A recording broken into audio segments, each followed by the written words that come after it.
I walked on stage for full scholarship with no speech. I'm 27 now, and I still get hot in the face when I think about that stage. It was senior year, big local scholarship, the kind that could turn a state school from nice idea to real plan. My mom cut hair, my dad fixed loading docks. We were fine, but college money was not just lying around. I made finals anyway, mostly because I had grades, decent test scores, and a long record of sounding smarter than I was with very little prep. That was my whole bad system. I would wait, panic, then pull something off. Book talk I forgot about? Fine. Debate round I barely read for? Still won.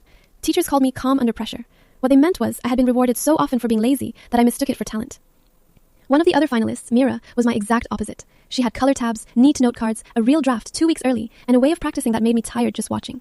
She kept asking if I wanted to run mine with her after school. I kept saying, I work better close to the line, like that was some rare brain type and not just a personality flaw. I had months, then weeks, then 1 week. I made a document called Speech. That is not a joke. It had a title, 3 bullet points, and 1 sentence I stole from my own college essay because I was already recycling my panic. The night before, I told my mom I was almost done. Then I sat on my bed, stared at the wall, watched dumb clips on my phone, wrote an opening, hated it, deleted it, and went to sleep with a bright idea that I would wake up early and become a new man. I did wake up early. I did not become a new man. By the time we got to the civic hall, I had a blank stomach, dry lips, and 1 folded note card with 6 words on it. Work hard, family, future, thank you.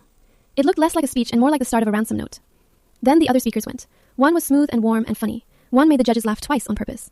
Mira stood there like she had been born behind a podium. She talked about being the first in her family to study nursing, and she did it with this calm, clean rhythm that made me feel like a fraud in dress shoes. Every person before me seemed polished in a different way, which was somehow worse.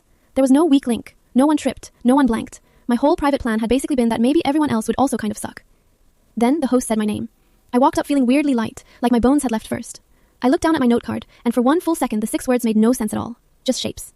My mouth opened. Nothing came out. You know those nightmare dreams where you are in class with no pants on, and somehow also late for a test? It was that, but with fluorescent lights and donors in the front row. I said, I need to be honest because I think I just burned my last chance to fake this. A few people laughed. Not warm yet, more surprised. So I kept going because at that point the polished version of me was dead anyway.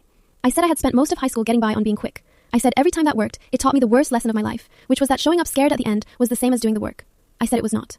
I said the awful part was that I knew exactly how much this scholarship mattered to my family, and I still waited, because some part of me believed I could charm my way past basic effort one more time. Now the room was quiet enough that I could hear my own sleeve move. I looked at the judges and told them Mira deserved a lot of credit, not because she was perfect, but because she respected things before they became emergencies. Then I said I did not. Not yet. But if they wanted the clearest answer for who I was that day, it was this. I was a kid finding out in public that talent without discipline is just a trick you do on yourself. I do not remember the next line exactly. Adrenaline took over. I talked about my mom clipping coupons at the kitchen table, my dad acting like tuition numbers were no big deal while rubbing his forehead. I said I wanted school badly, and maybe this mess was the first fully honest speech I had ever given, because I had finally run out of places to hide. No big movie ending happened on stage. I just stopped. No flourish, no quote. My hands were shaking so hard I tucked them behind my back. Then one of the judges smiled in this small, sharp way, like he had just seen the real trick.